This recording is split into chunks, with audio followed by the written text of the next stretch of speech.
Antonio slowly walked into the bank's lobby, feeling his heart race.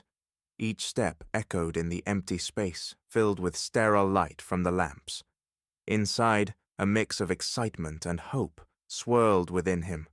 He was standing on the threshold of a new stage in his life, expanding his business, opening a corporate account, the next step toward his dream. But alongside that sense of progress, something else stirred, a quiet but persistent feeling of anxiety. Antonio's thoughts wandered. Will I succeed? Will they judge me by my merits or by the color of my skin? He knew this fear all too well, the fear that everything he had achieved could be erased by one biased opinion. But I have everything I need to succeed, Antonio reminded himself. I built my startup from the ground up, earned recognition. Everything should go smoothly. Waiting in line became a moment of reflection for him. He remembered his beginnings, the late nights when, working tirelessly, he believed that the world was open to those who worked hard and persevered. They can't deny my accomplishments, he told himself, trying to suppress his anxiety. But deep down, he knew that success in the business world for a black man could become a constant battle, especially in places like this bank, where everyone was greeted with biases no one voiced aloud. When his turn came and he confidently stepped up to the counter, Antonio tried to focus on his goals. He knew he had to be persistent and show confidence. But when the manager looked at him with a scrutinizing glance that he had seen many times before, the anxiety in his chest grew. This look was familiar, biased, foretelling trouble. "Good afternoon," Antonio said, trying to speak with light confidence. "I'd like to open a corporate account for my company." The manager, a middle-aged man with a cold expression, glanced at the documents without raising his head. "What's your company's name?" he asked without bothering to stand or offer a handshake. At that moment, Antonio felt the first wave of humiliation. He noticed that other clients were greeted with friendlier gestures. It seemed that the manager had already decided he wouldn't help, without even looking at Antonio's documents. Antonio felt his face flush with warmth. It felt as though the entire world had shrunk to this one small interaction. He knew that everything now depended on his reaction, but anger and frustration welled up inside him. "Johnson Enterprises," Antonio replied calmly. "I've already sent you the documents in advance." The manager glanced at the screen and frowned. "Too expensive accounts for companies like yours. Are you sure you can maintain the minimum balance?" The manager's voice was cold, and there was a note of reproach in it. The word "like" sounded like a slap in the face. Antonio froze. These words cut deeper than he had expected. Every time he heard something like this, it was a reminder that in the eyes of others, not his own, he wasn't seen as successful. The world constantly tried to show him his place, pointing to his skin color as the reason for his inadequacy. He felt the anger rising inside him, but it wasn't just anger at the manager. It was the fatigue accumulated over years of fighting against a system that always tried to make him doubt himself. "I can maintain the balance," he replied, trying to contain his emotions. "My company is growing, and we need a corporate account for further expansion." The manager just smirked as if Antonio's words meant nothing. "Well, I'll see what I can do," he said with feigned indifference and took the documents. Antonio felt a wave of humiliation and powerlessness wash over him. It was as if his personal achievements and successes meant nothing. He wanted to respond, to object, to demand respect. But instead, he clenched his fists under the table, holding back all his emotions. When the manager left to check the documents, Antonio was left alone in the cold silence of the office. His thoughts churned, creating a chaotic whirlpool. He was ready to walk away, to leave everything behind and never come back. But he couldn't afford that. An inner voice reminded him, "If you give up now, you'll surrender to every barrier they place in front of you. You didn't come this far to quit." Time seemed endless as Antonio waited. Every minute felt like an hour. His thoughts oscillated between anger and despair, and then back to a firm determination to fight until the end. He knew that if he let them destroy him now, they would win. This system, built on bias, wasn't going to give in easily, and Antonio had to find the strength to resist. When the manager returned, his tone hadn't changed, and the response was just as cold. "We can't open an account for you. Your financials don't meet our standards." These words were the last straw. Antonio could no longer hold back. "Standards?" he asked, feeling a spark ignite inside him. "Or is this just a convenient excuse? You didn't even try to review my application on its merits. You made up your mind in advance." The manager raised an eyebrow. "I'm sorry if you feel offended," he said without showing an ounce of remorse. "But we can't help everyone." It felt like a punch to the gut. But instead of giving up, Antonio took a deep breath, gathering his strength. "I'll find another bank," he said firmly. "But know this, I won't stop here." With these words, Antonio stood up and headed for the exit. Inside, everything was boiling. Resentment, anger, but also determination. He realized he could no longer tolerate such displays of injustice. He decided to go all the way. Stepping out onto the street, he dialed his lawyer's number. "We need to meet," Antonio said. "I want to file a complaint against this bank for discrimination." There was a brief pause on the other end of the line before the lawyer replied, "I'll support you, Antonio. We'll win this case." Antonio felt a new sensation ignite inside him, not just anger or resentment, but true confidence. He wasn't alone. He had more power than he realized. Now, he wasn't just fighting for himself, but for all those who faced similar barriers. He was ready to go all the way. Antonio sat in his office, feeling the tension wrap around him. He looked at the documents in front of him, the complaint against the bank for racial discrimination that his lawyer had just filed. This was the official start of his fight, the first step on a long and difficult path. But at the same time, he felt uncertainty and anxiety, as if dark clouds were gathering around him. He knew that his actions would resonate, and he wasn't sure what it would lead to. Antonio's thoughts oscillated between pride and fear. He knew he had done the right thing, but with this step came the realization that he had opened Pandora's box. The business world was harsh, especially toward people like him, black entrepreneurs who dared to make accusations against large and powerful companies. He recalled his lawyer's words when they filed the complaint. "You need to be ready for anything, Antonio. This case will be tough, and they have powerful allies." These words echoed in his mind as he checked his email. And then, among the usual messages, there was one that made him stop. It was brief, but threatening. "Back down before it's too late." Antonio felt a chill run down his spine. It seemed like something ominous surrounded him, as if invisible hands were closing around his throat. "I knew this wouldn't be easy," he thought, slowly closing the message. "But I can't back down."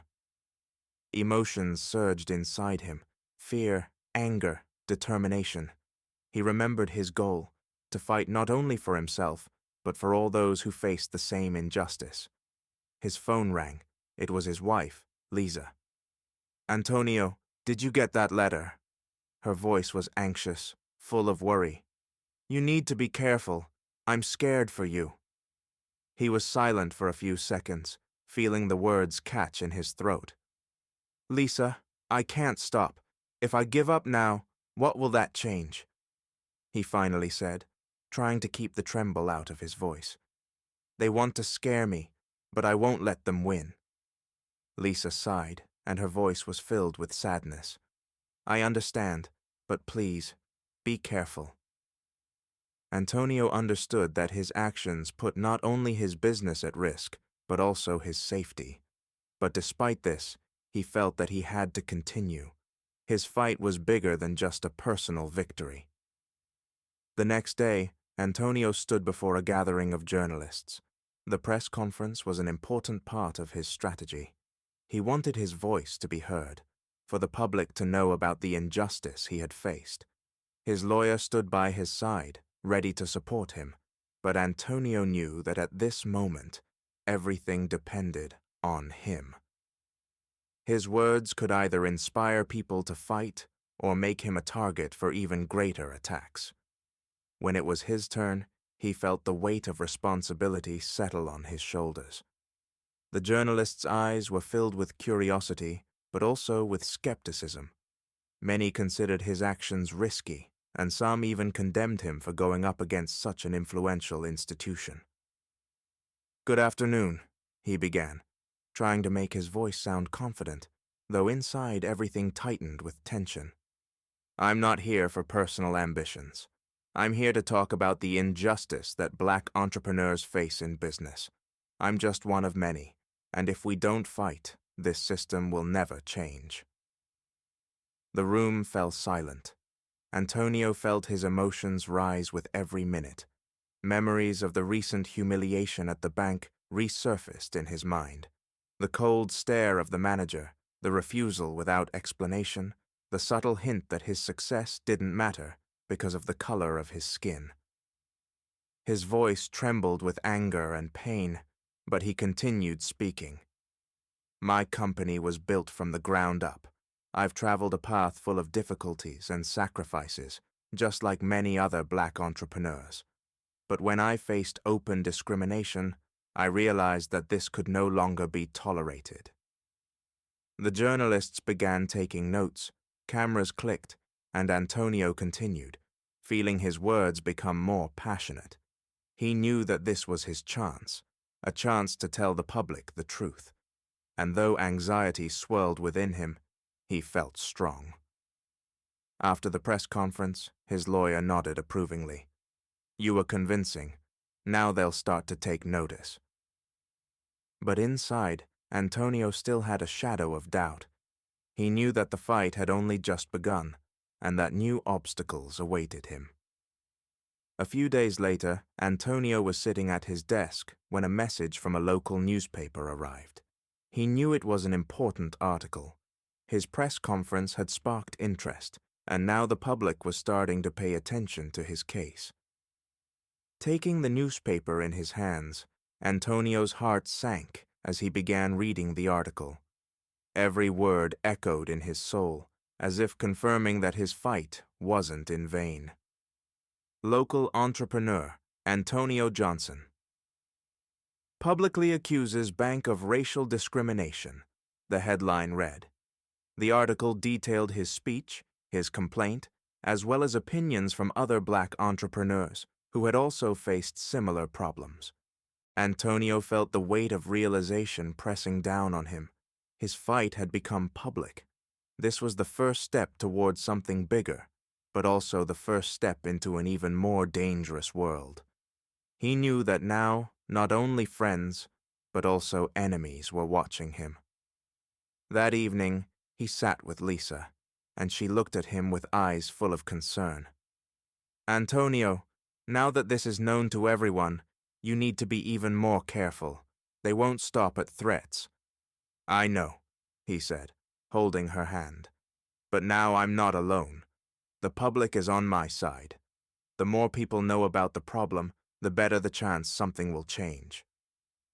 Lisa nodded, but Antonio saw the fear in her eyes.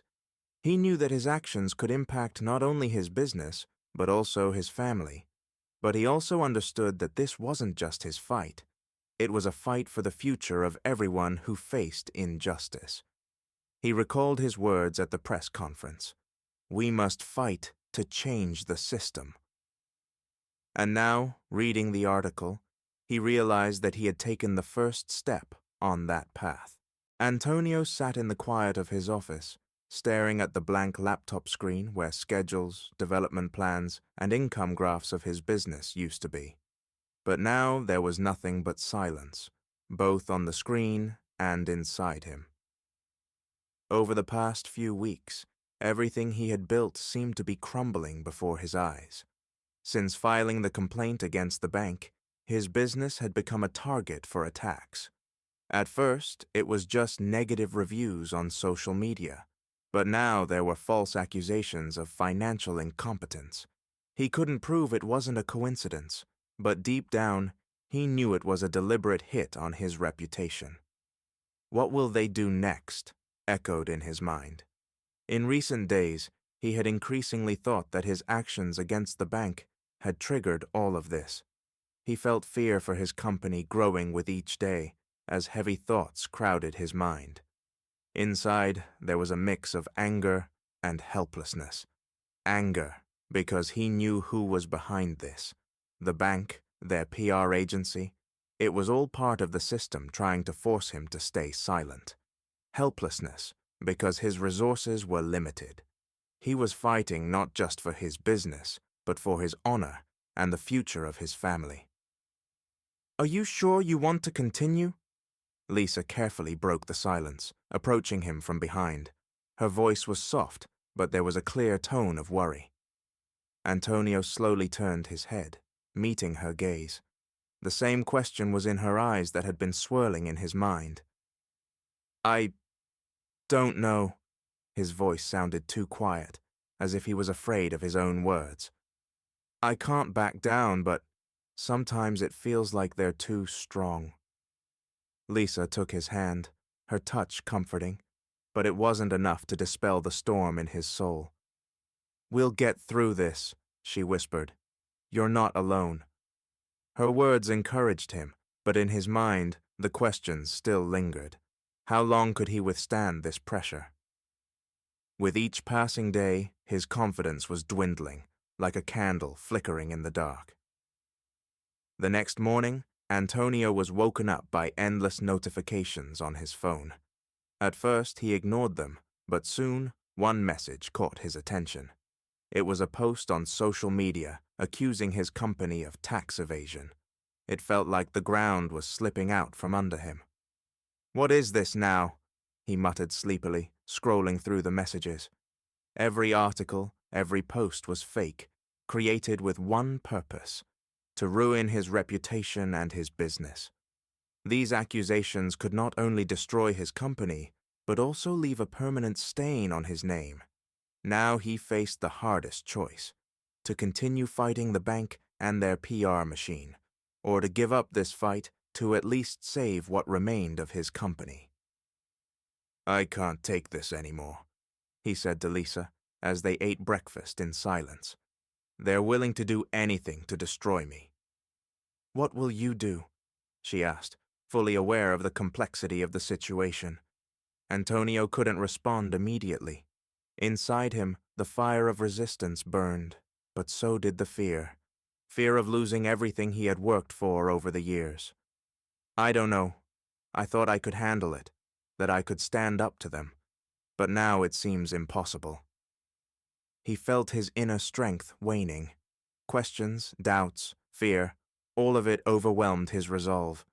But at the same time, he couldn't accept that a system built on bias and racism would continue unchecked.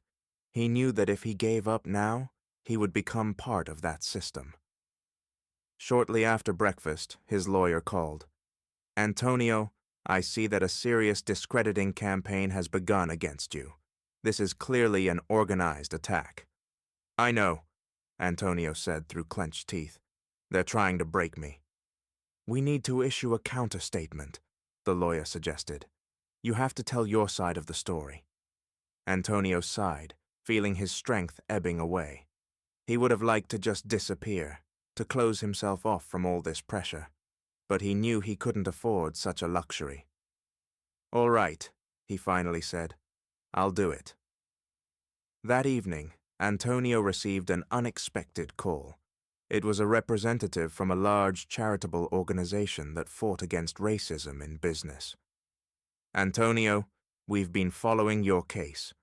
The voice was calm, but full of confidence. "We understand what you're going through. and we want to offer our support." These words sounded like long-awaited salvation. Antonio felt something shift inside him. Not everything was lost. He wasn't alone. "We know the bank and their allies are using dirty tactics to silence you," the representative continued. "But we won't let that happen. You're not the first to face this injustice, and we know how to fight these attacks." Antonio listened with bated breath. He couldn't believe that someone was ready to extend a helping hand to him in such a difficult moment. "We can offer you legal support, as well as a media platform to tell your truth," the voice on the other end said. "You don't have to fight alone." A spark reignited inside Antonio. His case no longer seemed hopeless. He knew that with this organization behind him, he had a chance to stand up against injustice and prove his point. This wasn't just his personal fight anymore, but the fight of everyone who had faced such discrimination. "Thank you," he said with gratitude. "I'm ready to fight to the end." When the call ended, Antonio felt, for the first time in a long while, that a light had appeared at the end of the tunnel. His belief in justice, which had almost faded, came back to life. He realized that the fight against the system was not a solitary battle. There would always be those ready to support you if the cause was just. Antonio sat at his office desk, looking at messages from other entrepreneurs on the computer screen. The support from the charitable organization he had received recently gave him a new impulse, and now he was assembling a team. The idea of a coalition of entrepreneurs affected by discrimination had formed in his mind after several meetings with lawyers and activists. Now, this idea seemed not just a strategy, but a necessity. Antonio began to realize that his battle with the bank was no longer just personal. It was about more than just fighting for his business. It was about protecting the rights and voices of everyone who, like him, had faced injustice. But along with this realization came the understanding of the enormous responsibility. He could not let these people down. His thoughts kept returning to the conversation with the representative from the charitable organization who had offered help. Inside, doubts still raged. These weren't just fears about the bank and their attacks, but about the responsibility he had taken on. "If the coalition starts attracting attention, we'll become a target for new attacks," he thought, fiddling with the pen in his hand. "But if I give up now, we'll miss the chance to truly change something." "Antonio, everything is ready for the meeting," came the voice of his assistant, pulling him out of his thoughts. "Thank you," he nodded, standing up. His heart was beating faster than usual. Today he was meeting with those who, like him, had suffered from discrimination. These people had become close to him, even though he had never met them before.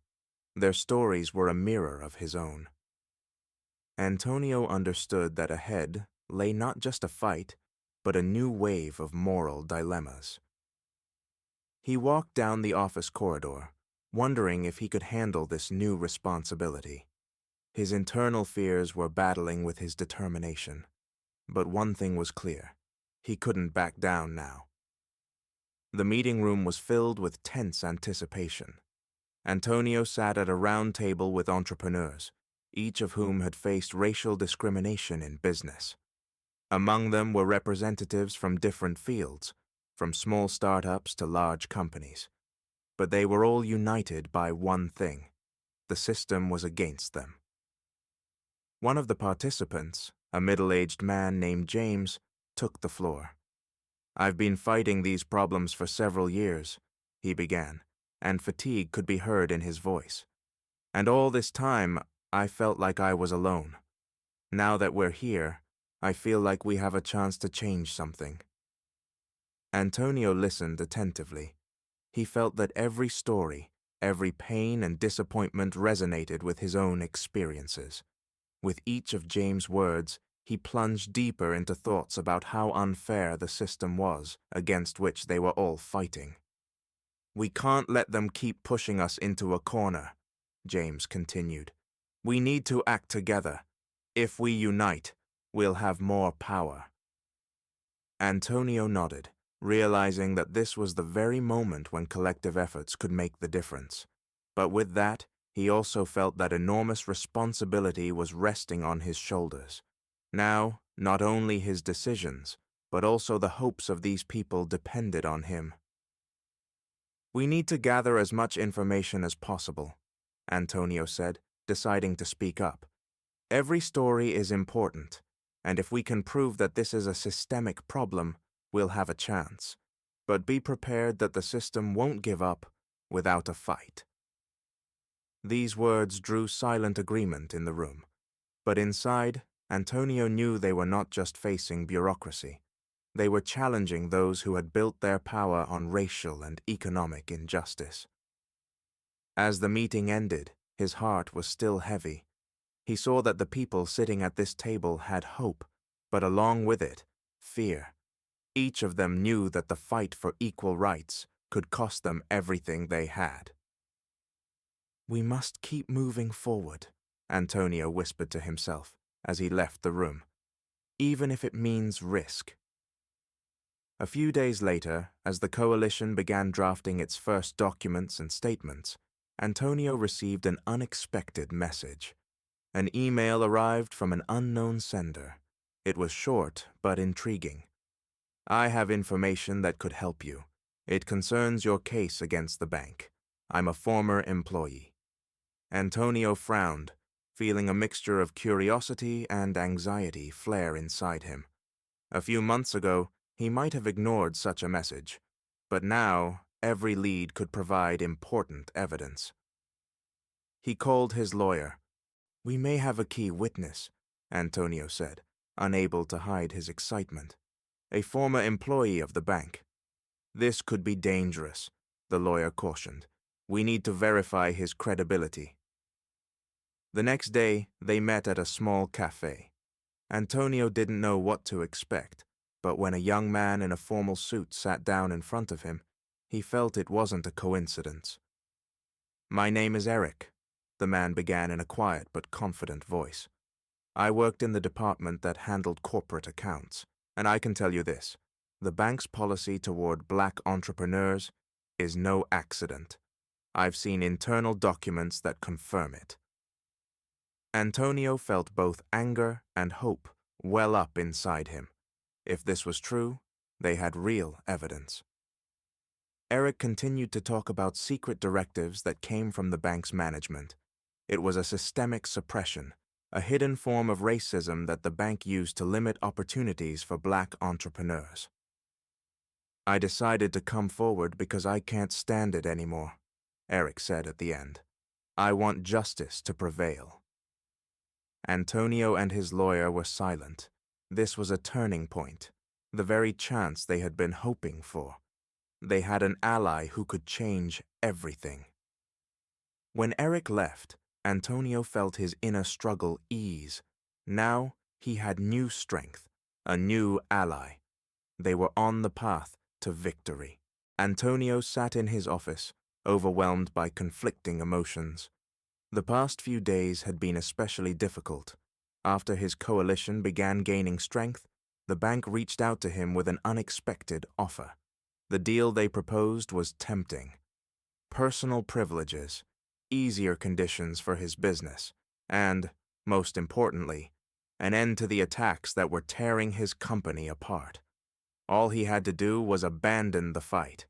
Antonio knew that this deal was an attempt to silence him. It was a way to take him out of the fight for justice. But along with that came a feeling of relief. The deal could save his business, preserve his income, and restore his reputation. Everything he had built wouldn't be destroyed. He rose from his desk and walked to the window, looking outside. In his head, the bank representative's words played back. We can make your life easier if you stop your activities. It's beneficial for both sides. Outside, it was raining, the droplets tapping against the glass, but Antonio was lost in thought. This was not just a business decision, it was a moral dilemma. If I accept their offer, I can save the company, he thought. But what will that mean for everyone else who believes in me, for those who fight against discrimination like I do? His heart sounded the alarm. He knew that the deal was just a way to break his fight for justice. But the temptation was strong. After all, if he refused, the company might not survive further pressure, and then everything he had built would collapse. At that moment, the office door opened and Lisa came in. She immediately sensed the heavy atmosphere hanging over Antonio. "Did you get their offer?" she asked quietly, coming closer. "Yes," he nodded, not taking his eyes off the window. "And now I don't know what to do." Lisa sat down opposite Antonio, her face filled with concern. She knew the bank's offer was tempting, but she also understood that this decision could break everything her husband had fought for. "Antonio," she began slowly, choosing her words carefully. "I understand how much is at stake, but you didn't start this fight for this. You always said that your fight is not just about business, it's about something bigger." Antonio clenched his fists, feeling his nerves stretch to the limit. Lisa was right, but the fear of losing the company was too strong. He looked at her, his eyes full of doubt and anxiety. "But if I refuse, Lisa, everything could fall apart." His voice trembled. "We could lose everything, our home, our business, everything we've built over the years. How can I continue fighting if I have nothing left?" Lisa took his hand, her touch warm and comforting. "I know how hard this is for you," she said softly, "but think of all the people who believe in you, all the entrepreneurs who have also suffered from this system. If you accept the deal, what will that mean for them? Are you ready to sacrifice your principles for temporary relief?" Antonio was silent, absorbing her words. Her support gave him strength, but the decision was still his. He knew that refusing the deal might mean the collapse of his business, but accepting it would mean betraying his values. "You're right," he finally said, exhaling slowly. "This is not just my fight. I can't betray those who believe in me." Lisa nodded, her eyes filled with pride. "I'm with you, Antonio. We'll get through this, no matter how hard it is." These words gave him confidence. The internal conflict didn't disappear completely, but the decision became clearer. He couldn't sell his principles for privileges, but with that came the realization that the battle ahead would become even tougher. The next day, Antonio sat across from the bank's representatives in a conference room. The atmosphere was tense. The bank representatives in their expensive suits looked calm and confident. For them, this was just another deal, another agreement that would settle the issue. They thought Antonio would accept the offer. "So, Antonio," one of the men began, smiling, "did you review our offer? We believe it's beneficial for both sides. This will allow you to save your business and avoid further trouble." Antonio looked at them, feeling anger boil inside him. For them, this was just a game, a way to remove someone who was trying to fight for justice. "I've reviewed your offer," he said calmly, "and I refuse." The smiles on the bank representatives' faces slowly faded. The man who had been speaking frowned. "Antonio, think again. This is your chance to preserve everything you've built. We can settle this peacefully." "No," his voice was firm. "My fight isn't just about my business. It's about justice. I can't betray my allies for personal gain." Silence hung in the room. The bank representatives exchanged glances. It was clear to them that Antonio had made up his mind. "This is your choice," the man said coldly, "but you must understand that things will only get harder." Antonio met his gaze, not backing down. "I'm ready." When the meeting ended, Antonio felt a sense of relief, but also the realization that the pressure on him would now increase. He had chosen a path full of difficulties, but it was the right path. Returning to his office, he met the eyes of his allies and employees. Their faces showed respect, Everyone understood the choice he had made. "We're with you," one of them said, stepping closer. Antonio nodded, feeling a new fire ignite inside him. He knew that now their fight would continue, and that it would become even more intense.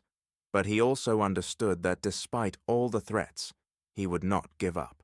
Antonio stood by the window of his office, wearily looking out at the street where life was moving slowly. But for him, everything around seemed to have stopped. In recent days, he hadn't felt any joy or relief. His company, which he had fought for so hard, was starting to lose clients. The media published articles full of insinuations about his supposed incompetence in running the business and about his alleged guilt in getting involved in a conflict with the bank. These articles were destroying the reputation he had built over the years. How could I have let this happen? He thought, looking at his reflection in the glass. His face seemed tired and unfamiliar. Every day, Antonio immersed himself in work, trying not to show his team his despair. He was trying to save the company, organizing meetings with clients and offering new contracts. But all his efforts seemed futile. Clients were leaving, one by one. His thoughts were consumed by heavy doubts. Was this fight worth it? Maybe I've gone too far. All this could destroy not just my company, but my life. The inner conflict was becoming unbearable. Antonio was trying to cope with the sense of responsibility he felt toward his team, his family, and everyone who had supported him. But every new day only brought more problems. A heavy knock on the door snapped him out of his thoughts. Standing at the threshold was Lisa. Worry was written all over her face. "You can't go on like this, Antonio," she said softly, sitting beside him. "I see how much this is eating you alive. It's killing you." Antonio sighed, feeling the weariness crash over him. "I can't give up, Lisa," he said quietly, though deep down he was beginning to doubt his own words. "If I stop now, everything we've done will be in vain." Lisa took his hand and looked him straight in the eyes. "You're not fighting alone," she whispered. "I'm here. We're all with you. But you have to remember that your life shouldn't just be about fighting. Don't lose yourself in this." Her words touched him deeply, but instead of relief, Antonio felt an even greater conflict brewing inside. He understood that he was close to giving up everything. A few days passed, but nothing changed. Antonio continued to fight for his company, but it seemed like each new attack from the press and the bank was draining his strength. Now, the bank was threatening him with legal measures that could lead to the complete collapse of his business. He sat in his office, surrounded by legal documents, trying to focus on work, but his mind was fogged. "How did I end up here?" he thought again and again, feeling the pressure becoming unbearable. Antonio had always believed in his ability to stand up against injustice, but now he was on the verge of burnout. His physical strength was depleted, the nights passed without sleep, and even simple tasks seemed insurmountable. "We need to prepare a response to these threats," his lawyer said during a video call. "But I must warn you, Antonio, this won't be easy. If the bank proceeds with these actions, your company might not survive the pressure." Antonio nodded, unable to find the strength for a proper response. His lawyer's words sounded like confirmation of his worst fears. He was ready for the possibility that everything he had built would collapse in an instant. "Maybe I should just quit," he suddenly thought out loud, though he hadn't meant to say it. "I don't know if I can keep going." The lawyer on the other end of the call paused before responding. "Only you can make that decision, Antonio. But remember, your fight inspires others. If you give up, it won't just be your loss." Those words cut deep. Antonio knew his case had become more than just an attempt to protect his business. His fight had become a symbol of resistance to the system that oppressed people like him. But his strength was fading. The thoughts of giving up were growing louder. One evening, Just as Antonio was about to make the decision to quit, a letter arrived. He read it while sitting at his desk in his office. It was from a stranger, but the words struck him to the core. Antonio, I've been following your fight with the bank. I've also faced injustice, like many others. You inspire us. Your strength and determination show that we can stand up to the system, even when it seems like everything is against us. Don't give up. Your actions matter to all of us. Antonio sat there, holding the letter, unable to believe what he was reading. These few lines awakened something inside him. Like a flash of light in the darkness, the letter gave him a new sense of purpose. Someone saw him not just as a man fighting for his business, but as a leader who could change something important. Antonio sat in his office, holding his phone tightly. On the screen was a message from his lawyer. The documents are ready. We're filing the lawsuit. He had known this moment would come, but now that the decision had been made, he felt both excitement and anxiety. This was a serious step, filing a lawsuit against the bank for racial discrimination. He understood that this battle would be long and difficult. His thoughts drifted to everything he had faced over the past few months. Relentless attacks on his business, biased media reports, and threats.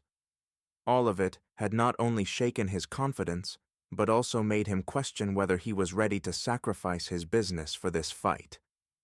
They're going to hit me even harder, he thought. But if I don't do this, what will remain of my struggle? Antonio looked at the folder with documents lying on the table. Inside were all the details: evidence of discrimination, testimony from former employees, specifics of his case. But even with all of this, he knew the court might turn against him. The system he was trying to change was deeply rooted and dangerous. Lisa entered the office, sensing his tension. "Are you sure you want to do this?" she asked softly, putting a hand on his shoulder. Antonio nodded, though doubt still swirled inside him. "Yes," he replied, trying to make his voice firm. "I can't back down now. If I give up, it will mean they've won. I have to see this through." Lisa looked at him with worry, but also with support. "We're with you," she said quietly, "no matter how hard it gets." Antonio inhaled deeply, resolving to go forward. His path was clear. He was ready to fight for the truth, no matter what obstacles lay ahead. The day of the first court hearing arrived. Antonio and his legal team gathered in the courtroom, preparing for a tough battle. They had a lot of evidence on their side, but they knew the bank wouldn't give in easily. The bank's representatives sat across from them, confident in their strength. Their strategy was clear: deny everything and accuse Antonio of using the race card for personal gain. As the judge entered the courtroom and the hearing began, Antonio felt his heart race. His lawyer rose and presented the evidence, describing how the bank's discrimination against his client had unfolded. Antonio listened carefully to every word, but inside, a storm was brewing. He knew this was just the beginning of a long road. "Your accusations are baseless," the bank's lawyer stated confidently as he stood to defend the bank. "The denial of the corporate account was solely due to the company's financials. We reject any claims of racism." Those words hit Antonio hard. How could they deny everything he had gone through so easily? He felt anger and frustration welling up inside. But this was court, and there was no room for emotion. He needed to stay calm and believe in his truth. After the hearing ended, Antonio approached his lawyer. "They're going to deny everything we say," he said, feeling the exhaustion setting in. "What if we don't have enough evidence?" The lawyer looked at him with understanding. "We knew this wouldn't be easy, but we have one major advantage: the witness. If he confirms his testimony, we can win this case." Antonio nodded, though his thoughts were still filled with worry. Everything now depended on one person who could change the course of the case. At the next court hearing, Antonio felt a vague sense of anxiety. His lawyer looked concerned, which wasn't a good sign. "What happened?" Antonio asked as he approached him. The lawyer lifted his head and sighed slowly. "Our witness," he began with a pause, choosing his words carefully. "He has refused to testify." Antonio felt the ground fall out from under him. Everything around him seemed to spin, as if his world was suddenly crumbling. The former bank employee had been a key piece in their strategy, and now, with him refusing to testify, the case was in jeopardy. It was a crushing blow. But why? Antonio couldn't believe his ears. He was ready. He saw everything firsthand. Maybe he was intimidated, the lawyer suggested, or he received a favorable offer. We can only speculate. Antonio felt the weight of fatigue and defeat wash over him. But this wasn't just physical exhaustion. It was a moral loss. His entire fight, the whole journey he had been on, was now at risk because one person had betrayed them. He left the courtroom, staring at the gray sky above. Inside, everything was boiling. Anger, frustration, fear. He wanted to scream, to find the person responsible and ask how they could betray him like this. But he knew he couldn't lose his composure. When he returned home, Lisa met him at the door. "What happened?" she asked, seeing his state. "The witness refused to testify," Antonio said, his voice trembling. Everything could fall apart. Lisa stood in silence for a few seconds, then hugged him. Her embrace was filled with warmth and support, and Antonio felt something inside him soften. "You'll make it," she said quietly. "You've come so far. Don't give up now." Those words made him stop and take a deep breath. He remembered why he had started this fight. Betrayals were inevitable, but that wasn't a reason to give up. His battle was more than just a court case. It was a fight for justice. Antonio slowly lifted his head and said, "I won't give up. We'll find another way." Antonio sat in his office, looking at the computer screen. The headlines on news websites caught his attention with large letters. "New witness in Johnson's case confirms discrimination accusations." After long months of doubts and struggles, public opinion was beginning to shift in his favor. The media, which had once questioned him, were now publishing articles that revealed new details of his case and confirmed the systemic discrimination on the part of the bank. But even these victories didn't bring him full relief. Sitting in his kitchen, Antonio felt that the internal conflict wasn't over yet. Even though he had started receiving public support, difficult choices and decisions still lay ahead. He couldn't shake the feeling that this was far from the end. "They're starting to hear us," Lisa said softly as she came up behind him and placed her hand on his shoulder. "But what are you feeling right now?" Antonio nodded, but his gaze remained fixed in the distance. He could feel that something had shifted under the pressure of public opinion, but at the same time, he knew the bank wouldn't give up easily. "I feel like this isn't over," he finally said, returning to reality. "They'll try to stop us in other ways." And he was right.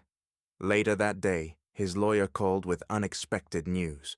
The bank had made a new offer that could save his business and settle the case peacefully. "Antonio, this offer is better than the previous ones," the lawyer said, trying to speak calmly. "They're willing to make concessions. Maybe you should consider this option." Antonio froze. He knew that the offer could mean saving his business, but at the same time, it was a compromise that would end the case without justice for all those who had faced similar issues. Antonio sat across from his lawyer in a small conference room. On the table before them was a document with the bank's offer. The terms looked appealing at first glance. The bank was willing not only to settle the case financially, but also to offer compensation for emotional damages. But, as always, The offer came with the condition of dropping the lawsuit and maintaining confidentiality. "This is a compromise that could save your company," the lawyer continued, trying to be objective. "We can't ignore the fact that this offer is beneficial to you." Antonio crossed his arms, his gaze focused on the document. Inside him, conflicting emotions were raging. This offer could solve his personal problems and save his business, but the price was too high. He knew that his decision would affect not only him, but everyone else who had faced similar situations. "If I accept this, it ends for me. But what about the others?" Antonio spoke without taking his eyes off the document. "This isn't just my case. I'm not the only one who's suffered.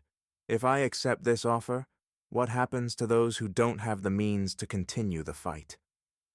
The lawyer sighed and slowly took off his glasses. "I understand your position," he said, looking at Antonio with respect.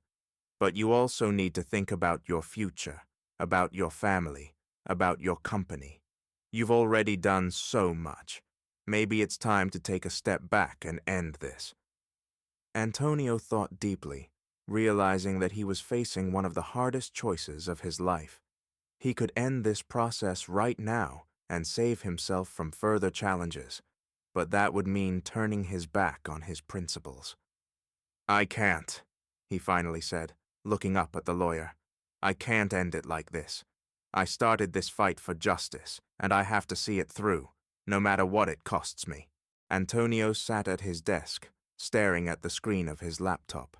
The headlines and articles discussing his case had shifted focus. Instead of concentrating on the discrimination he had experienced, the media began to focus on political speculations. Some called him a hero, others a victim, while others tried to turn his case into part of a political agenda. "They're missing the real issue," Antonio thought, scrolling through the news articles filled with discussions about his political potential. It seemed like everyone had forgotten why he had started this fight in the first place. This isn't about politics, it's about justice. With each passing day, new political figures approached him, offering their support. But each offer came with conditions.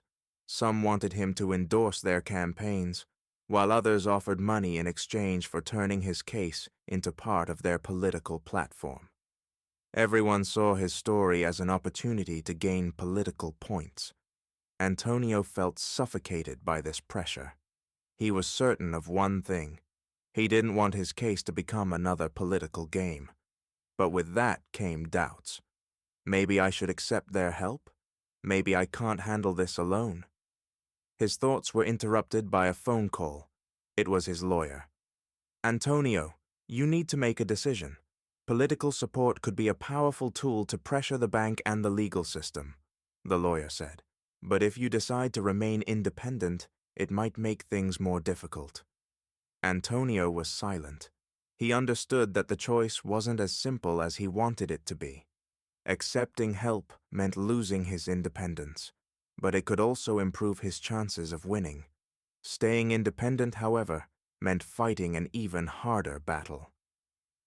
"I'll think about it," he finally replied, feeling the internal conflict growing. A few more days passed, and the tension continued to rise. Antonio felt as if the pressure from the outside world was seeping into his personal life. Lisa had started asking questions that only increased his doubts.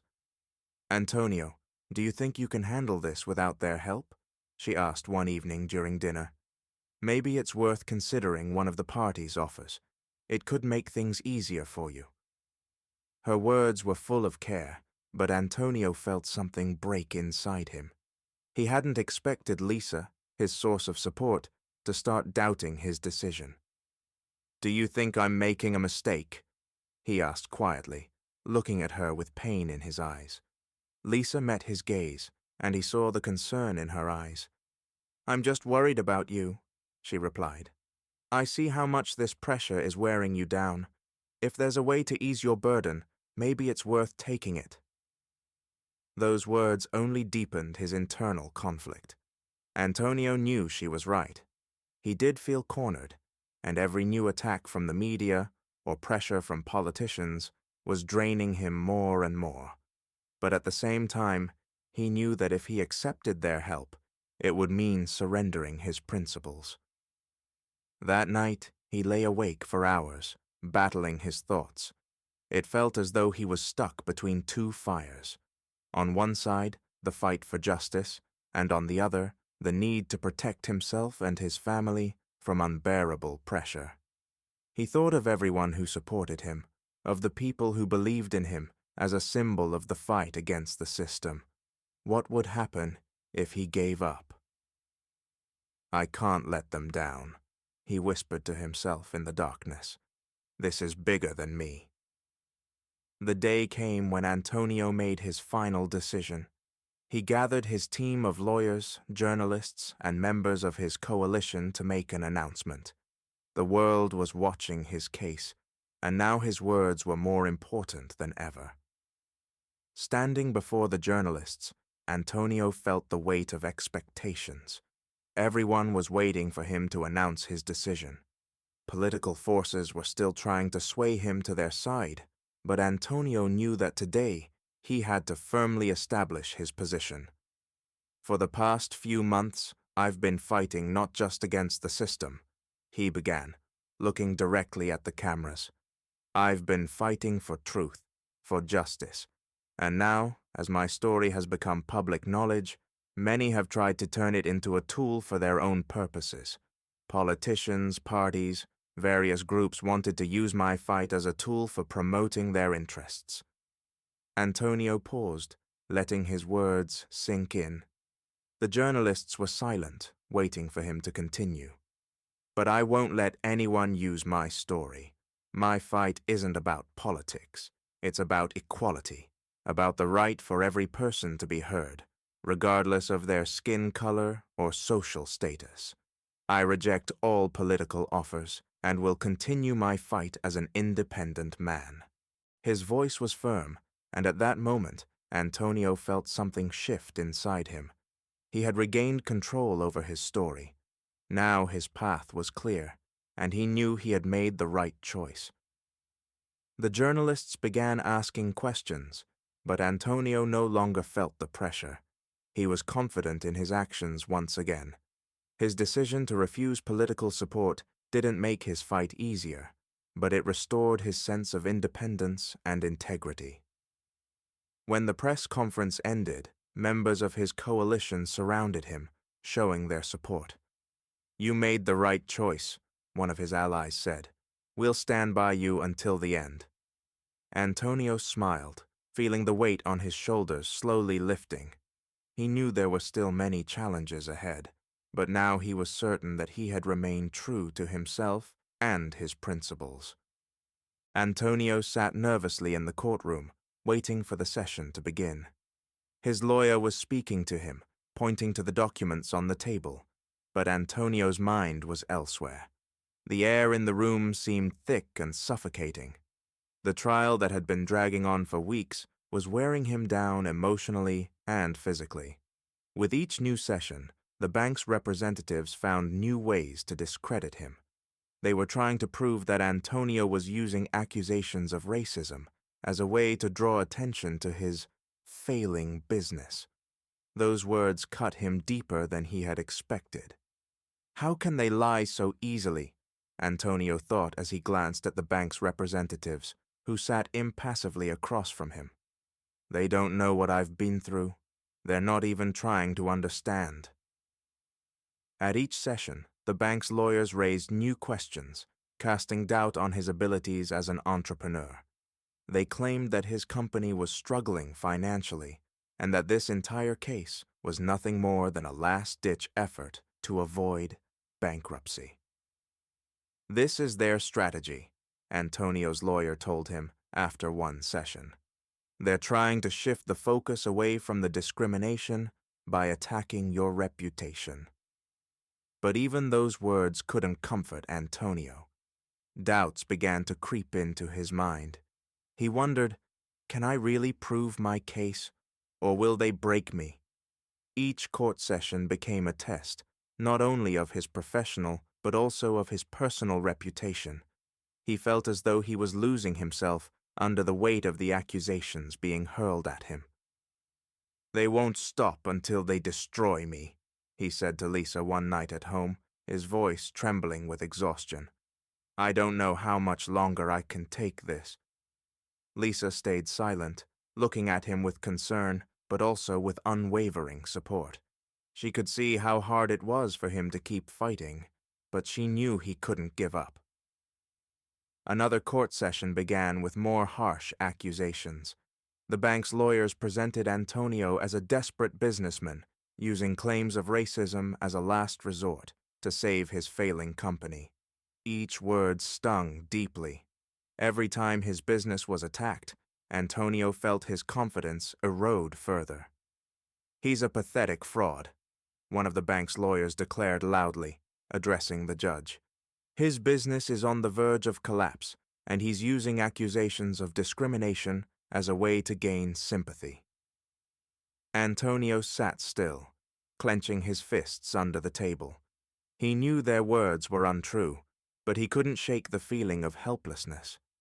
These words made him remember the moments when he had doubted himself, when his company had faced challenges, and he had wondered if he could overcome all the obstacles. Maybe they're right. Maybe I really am failing. Antonio's thoughts oscillated between anger and despair. It seemed as though he was beginning to lose faith in his case, and the courtroom had become a place where he was being judged, not the bank. "You have to believe in yourself," his lawyer whispered to him during a break. "They're trying to break you, but you can't give in to that." Antonio nodded, though the doubts didn't leave him. He felt the weight on his shoulders growing heavier and wasn't sure if he could bear it any longer. That evening, when he returned home, Lisa greeted him at the door with a worried look on her face. "How did it go?" she asked, seeing the exhaustion on his face. "They attacked me again," Antonio said, his voice filled with frustration. "I don't know how much longer I can keep doing this." Lisa came closer and hugged him. "You've already come this far," she said softly. "Don't give up. You're stronger than they think." Antonio remained silent, feeling tears well up in his eyes. It was hard, but Lisa's words gave him strength. He knew he had to keep going. The next court session became a turning point for Antonio. Everything seemed to be going as usual. The bank's lawyers continued to attack his reputation, claiming that his company was doomed. Antonio listened to them, feeling the familiar wave of doubts rising within him. But then, everything changed. During a recess, a man Antonio had never seen before approached his lawyer. He was a middle-aged man, with a tired but determined expression on his face. "I'd like to speak with you," he said, addressing the lawyer, but his gaze was fixed on Antonio. "I have information that could change everything." The man introduced himself as David, a former employee of the bank who had left under questionable circumstances. He seemed nervous, but determined. Antonio and his lawyer looked at each other, both feeling a spark of hope, but also cautious about this unexpected turn. "I used to work in the corporate accounts department," David began, his voice low but steady. "I was there when the directives came down. I know how the system works. The truth is, the bank has a covert policy that discourages loans and financial services to minority-owned businesses. I saw it with my own eyes." Antonio's heart raced as he listened. This was the kind of testimony he had been hoping for, but didn't dare believe he'd ever get. After the previous witness had backed out, this new testimony felt like a lifeline. David continued, "I left because I couldn't stand it anymore. The discrimination, the way they treat black entrepreneurs, it's all part of an unofficial policy. They'll never admit it, but there's documentation. I can help you find it." Antonio and his lawyer exchanged glances. This could be the breakthrough they needed. "Are you willing to testify in court?" Antonio's lawyer asked, clearly trying to contain his excitement. David hesitated for a moment, but then nodded. Yes, I'm willing. I can't let them get away with this anymore. Antonio felt a surge of hope. This was it. The missing piece of the puzzle that could expose the bank's systemic discrimination. They finally had a credible witness with first-hand knowledge of the bank's internal workings. Let's prepare, Antonio's lawyer said firmly, already thinking ahead to how they could use this new testimony to their advantage. In the days leading up to the next court session, Antonio and his team worked tirelessly to gather all the necessary evidence. David provided critical information, including internal emails and directives that confirmed the bank's discriminatory practices. It was risky, but the evidence was undeniable.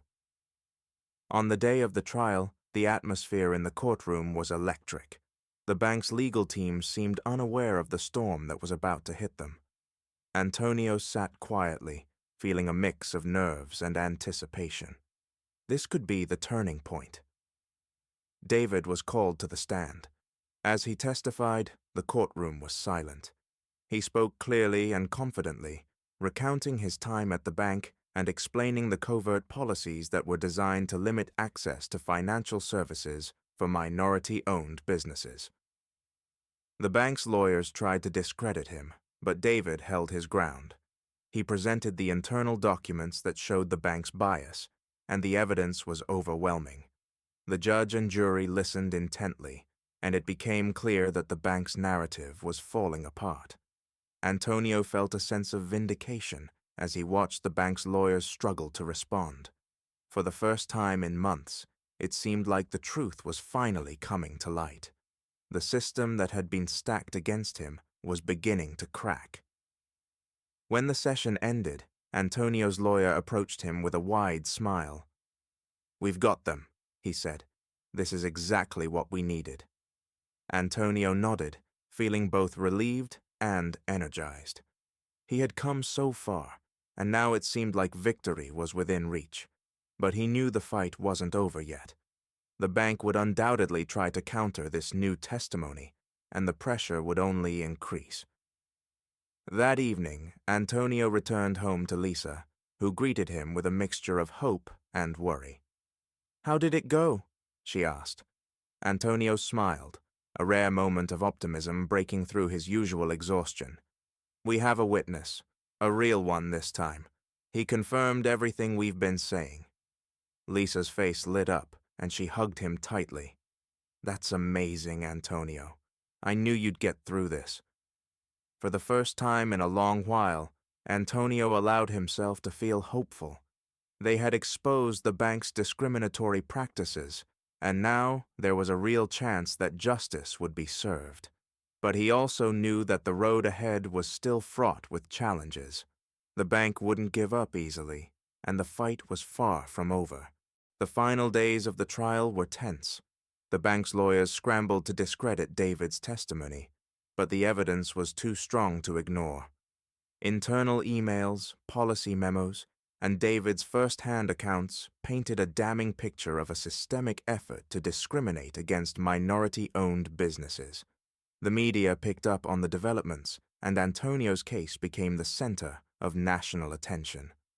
Journalists began to frame the trial not just as a fight between one man and a powerful institution, but as a symbol of a larger struggle against racial and economic injustice. Antonio's name was now synonymous with the fight for equality in the business world. But with the increased attention came new threats.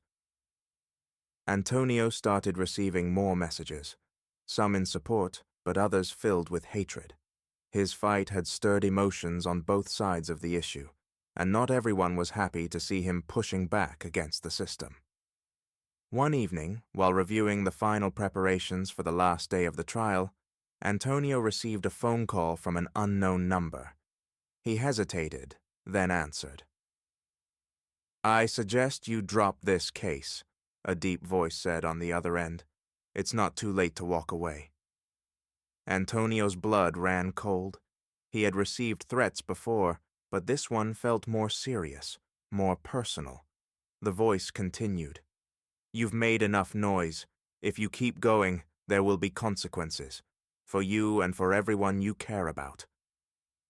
The call ended abruptly, leaving Antonio shaken. He stared at the phone, trying to process what had just happened. For a moment, fear gripped him. The stakes had never felt higher.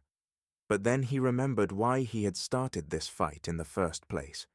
He thought of all the people who had supported him, of the other entrepreneurs who had faced the same discrimination, and of Lisa, who had stood by his side through everything.